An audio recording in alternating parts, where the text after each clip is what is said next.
Welcome back, everybody. Today, I am bringing you what is maybe the most fun deck in the game, and this is courtesy of Frame Doko. Got to give him a shout out. He's the first one I ever saw play this deck, and has done well in tournaments with it. So it is like legitimate. After playing games, it is a very, very scary deck. So what we're talking about is Chandelure Meowth. Hopefully, you'll see some ridiculous things in this gameplay and realize, I gotta go try this thing, man, because you do. It is so much fun.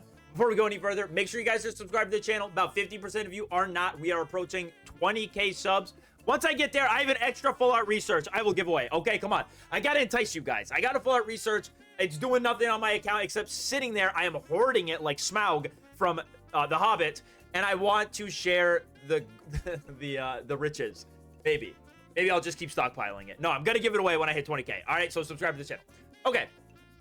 What is so funny about this deck? Well, number one, the Meowth can kind of just live forever. And that's what you need. I've seen two different variants of this deck. One with Mimikyu, one with Meowth. Pros and cons to both. Mimikyu guaranteed will give you one extra turn. After that, though, it's probably gonna explode. They're gonna take out their RPG, they're gonna hit it with the bazooka, and the Mimikyu is gonna be no more. And then you're down 2 points. You only have one Chandelure to rely on. Meowth, it's gonna last an unknown number of turns. Could be just one, could be 5. You don't know. It also only gives up 1 point. Another benefit is if you're drawing bad, you're just missing some evolution pieces, you are going to be able to use its attack, feeling fine, to draw a card while you're in the active spot, which is a nice benefit. So I prefer the Meowth variant. I like the volatility. I like that I don't know how long the Meowth is going to stay alive, and I like that I'm only giving up 1 point, so a double Chandelure game becomes much more possible. I went through a few. This isn't Frame Doko's exact list. I have been tweaking it.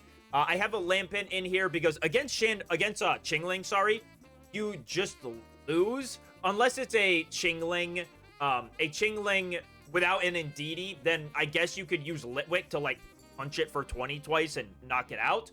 But then you're down a Litwick. With a Lampin, you can at least start building it up. And if your opponent's using a Chingling into Meowth, it's doing like almost nothing because you're either taking 10 damage or not taking 10 damage.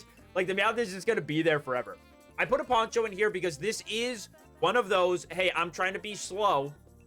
I really just want to let the Meowth do its thing, survive in the active spot, while I build up the supporter count in the discard pile. I guess you should know what Chandelure does. It does 60 damage for 2 energy, and it does 20 more damage for each supporter card in your discard pile. Right here, Meowth fails the coin flip, he dies. I see this Indeedee on the bench. So I know I gotta I gotta go. I was hoping the Meowth got knocked out here because I just need to start playing the game. I'm gonna hit my opponent with a Mars, which is not in the final list. I swapped the Mars out for a Cyrus because I felt like that was gonna give me a bit more value. Against like Mega Altaria, they're pretty aggressive.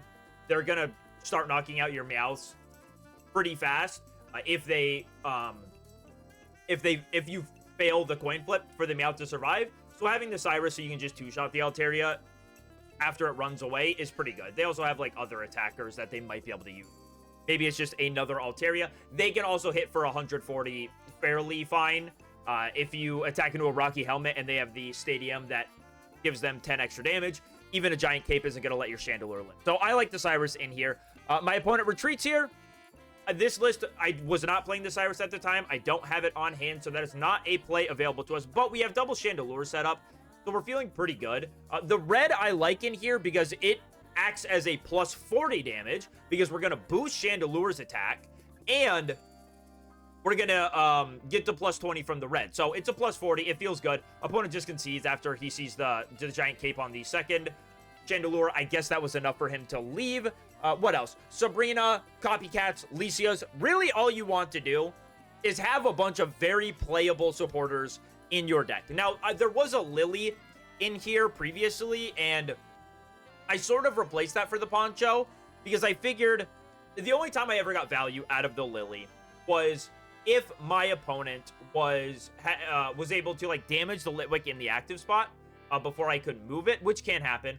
Or if they had some sort of bench sniping capabilities with like a Jirachi or something, it was nice to be able to go Lily on it. But I feel like the Poncho is just going to give me more value. Like, it's better to prevent the damage all together than it is, for me at least, to heal 20 after they've done the damage, or heal 30 after they've done the damage. I feel better about having the Poncho and just knowing my Litwick is 100% safe against Suicunes and Altarias than having to rely on Lily, because it could always still get Cyrus. If it's a Greninja deck, they're going to go for the ping plus Cyrus in the same turn. Yeah, I like the Poncho more than the Lily with this deck because, again, we're trying to build up a Chandelure. We're trying to live for as long as possible, and all that stalling means that if your opponent's playing bench snipe, they're going to have a good time just ignoring the Meowth and targeting down the Chandelure. That's really it for the list. Again, this is sort of a deck that you can kind of make your own with the supporter counts. I like the Sabrina and one Cyrus. I like the red. But again, the cards to consider are like Mars, Lily, Guzma. There are a bunch of supporters that you can opt into with this deck. You don't have to just play exactly what I have here, man. Pick your favorite full art supporters that are playable. You know, like whatever. Double Licia. Oh, another pro of this over the Mimikyu version is that you get to play double Licia. So there's two very playable supporters that also just go and get all of your Pokemon out that you need. I tried a lot of variations of this list. I tried double Lampent, one rare candy, and ultimately I just decided, you know what? If my opponent's Chingling locking, one Lampent is fine. I'm going to be using Feeling Fine to draw cards. I have all these draw supporters in my hand. I'm probably going to find the Lampent. I don't need to go two. And you can get into a situation where you just never see the Lampent, and then you only have one rare candy in order to evolve into that Chandelure in one turn, skipping the middle stage. Here my opponent comes, going for the Mega Gardevoir. I end up living a hit. That's good for me because I don't have a Chandelure online. I'm kind of missing those guys. And this turn right here, right? I don't want a Copycat for 3, but against a Mega Gardevoir deck, you kind of need to be playing a supporter like every single turn. That's really the thing about this deck is you need to be playing a supporter every single turn. If you take a turn off, the Meowth is going to have to come in clutch. You really don't want to. I'm not sure if it was this game. It might have been where I did have to take a turn off because I just, you know, like the red is important in this matchup. Without the red, I don't believe I can hit for 210 in one hit. Maybe not the most important because I do have Cyrus and I can kind of just two-shot it, but I valued the red more than just playing it out of my hand. You really want to be using Research, Copycat, or Licia. And so I go for the Copycat for 3 because I don't want to be playing down the red as my supporter for turn, and maybe I can find something, and I'm using Feeling Fine, so it's okay.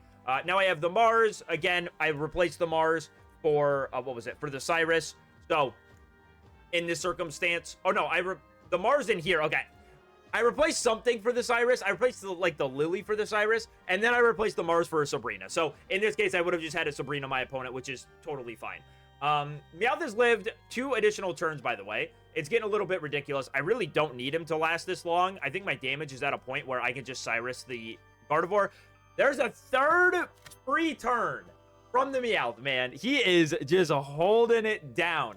You will have games where the Meowth survives absolutely no additional turns. It is what it is, but we're gambling with this deck. You just need the Meowth. Like, 1 extra turn on average is pretty good, man. It's like all you need. Couple that with, like, your opponent maybe setting up slow. I researched into the Rare Candy Chandelure, so there's double Chandelure in play right now. And I think at this point, I'm just going to go into the Chandelure because I have so much damage. I have 5 supporters in the discard, so I'm going to be hitting for 160. Oh, I actually end turn here. Okay, well, here's a play that you need to know about. I did not use Feelin' Fine because you can't research with no cards in deck. So, Meowth finally goes down. Boo-hoo. So I don't use Feeling Fine because I only have 2 cards left in my deck. So I'm putting it on a 50-50 that I just draw into the research and can play that down because my opponent is also keeping a good hand size. The only way to circumvent this is if I use Copycat, find the research off the Copycat, and still have a card left in my deck. My opponent has 5 cards in deck, so the Copycat isn't an option. So I just don't go for the Feeling Fine. There's no reason to. I might get the research off the top, and then I can play that as one last supporter.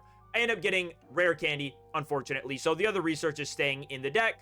And now I'm just doing damage numbers in my head, whether or not it's worth it to play the Copycat, which I believe it is. There's no reason for me not to. So I'm going to Copycat. Again, that research is stuck at the bottom of the deck. it'll come back into my hand, and it's just another supporter that cannot be played, unfortunately. That will happen. Same thing with Licia.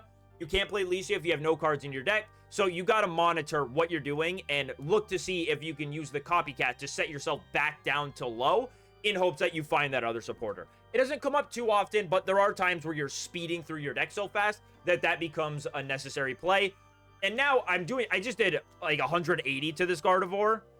It's almost impossible for him to heal off all the damage from this. He's got the Indeedee plus the Diantha, but I'm hitting for 200 next turn. I'm going to come and smack this thing for 200. My Chandelure can't be knocked out by anything else on my opponent's side. And this was kind of a game that made me realize, well, I should have Sabrina, because honestly, my opponent should not have been attacking with Mega Gardevoir.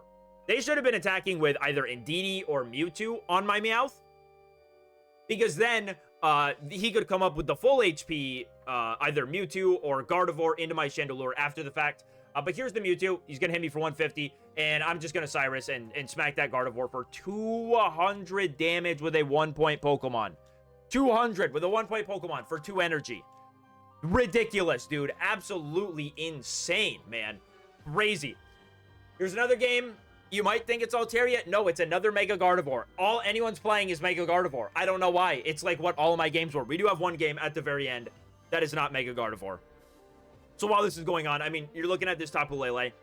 The only thing that's going to be real interesting about this one is my Litwick is not going to get the energy because I need to go find my Poncho. I don't want my Litwicks to get damaged at all and fall victim to a Cyrus play on them. So I'll throw the cape down on one of them. That's all good. But I'm just going to attach to the Meowth and start using Feeling Fine. Start churning through the deck. Try to find that Poncho. And that way I can... There it is. Pretty lucky, but, you know, that's how we play. That's how we play. We got luck on our side. It don't matter. Now I can start building up that Litwick on the bench completely safely. And I'm sitting here. It's, you know, there's like an interesting choice whether or not you do this to look for the Chandelure pieces, or if you just go Licia to guarantee thin the Meowth. I figure right now I should probably get into Chandelure. If that Gardevoir comes up and hits into my Meowth and I flip tails, then I'm going to be pretty sad. So I would just rather take the, you know, get a couple extra cards into my hand, hope for the rare candy Chandelure instead of just thinning out one Meowth. I just want to see as many cards as possible, because that's kind of like what this deck comes down to is, can you set up Chandelure and can your Meowth gain you like one extra turn? If it can gain you one extra turn, you're feeling pretty good into most things, because that means more energy down. That means Chandelure is getting set up. That means more supporters in the discard pile. That means the chance to set up double Chandelure on your side of the field. So it's really just like on the Meowth, man. He's kind of the star of the show. Even though Chandelure's the attacker, the Meowth is really what is going to dictate whether or not you're going to win the game or not. We are now playing Hyrule Castle twice in a row. I don't think we need that. It was going to play it a third time in a row, actually, if I didn't catch it and change the music. What do you guys want to listen to, huh? Let's see here. How about some good old... Oh, yes, dude. Okay, bro, this song right here, this is from a game from 2004 or 5 called Katamari Damacy. And, dude, we played this game so much as a kid. My mom heard this playing in the background on one of my videos and was like, I like when you play the Katamari music. I'm like, how do you know that? She's like, you guys play it all the time. How could I not remember that? That's how good this soundtrack was for this game, that my mom remembered it from 20 years ago, dude. My mom doesn't like play video games, and she's like, oh yeah, that's from Katamari. Like, that's crazy. That was crazy to me, man. All right, we're over here. We're Meowth stalling. I'm debating with the damage numbers whether or not I should go into Chandelure. If I wasn't going to go into Chandelure, I wouldn't attach to the Lampent, just keep him completely safe. But I'm looking. I have 140 damage. The only way this gets punished is by a Diantha plus double Ice Pop. This deck usually doesn't play Ice Pop to begin with, so I feel pretty good just going for past friends, putting that 140 damage down, and knowing I can just Cyrus this guy back up for game, and we will be okay. Lucky Ice Pop. All right. Flips tails. Okay. Well, if he retreats into the other Mega Gardevoir, it's, you know, it's interesting, but he doesn't, because I have red. I get to go for 180 damage this turn and knock out the Mega Gardevoir. This list feels, dude, I'm not kidding. It feels like 100-0 into Mega Gardevoir, dude. It's so dumb. It's so hard to lose against this deck. It's crazy. Next, we have a Mega Absol game, though. A Mega Absol Hydreigon. So, little bit of variety. One different deck. Guys, also, today I saw the most insane thing in the world. I saw that there's a hospital that to like greet people after aesthetic. By the way, I didn't play the poncho down, I thought it was a rare candy in my hand. It was a poncho. It should have gone on the Litwick. It looked like a rare candy to me. My bad. But there's this hospital that, like, when patients are coming out of anesthetic, they bring in a pony, and the pony plays the piano for them. And it's like, dude, the one time I've been under anesthetic was I had a benign tumor in my leg, and it needed to get burned out. And when I woke up, dude, in my head, I'm so groggy, I'm so sleepy. I need to wake up. And, you know, like, if you ever, like, watch a movie, like, what's the one way that they wake people up? They slap them across the face. So I'm sitting there coming out of anesthetic, and I'm like, I need to wake myself up. And I just start smacking myself in the face in order to try to wake myself up. I remember my parents were like, all right, close the door. Because the door was open to, like, the rest of the hospital in the room I was in. So, like, people in the hallway were just watching me smack myself in the face. All that to say, you put that guy in the room with the pony playing the piano, I'm coming out wearing its pelt, bro. Like, you cannot do that to people under general anesthetic, dude. Like, how is that? I don't know, man. I think something bad would happen if I was in the room with the pony, dude. It would not go good. Don't use that on me. You must have to sign something beforehand, dude. That's a dangerous job for the pony. Okay, so the funny thing about this game is that this Mega Absol is doing the work for me. I'm just trying to get supporters in my discard pile, and this guy's going aggro with Mega Absol, actively boosting my Chandelure's damage, getting me to the point I need to be. My game crashes here. Don't worry about it. I guess here, watch. I'll let you watch the eye. It's like pulsating. It's very strange, very, very strange. Oh no, my application is fine. Moon Player is the GOAT. My internet disconnected. Don't know why. I have an Ethernet cable, but gotta love Spectrum, right? I love monopolies. I have no other option for internet besides Spectrum. I love it. We're back. The Meowth can take the eyeball now and give me a feeling fine, because I gotta get into the Chandelure, dude.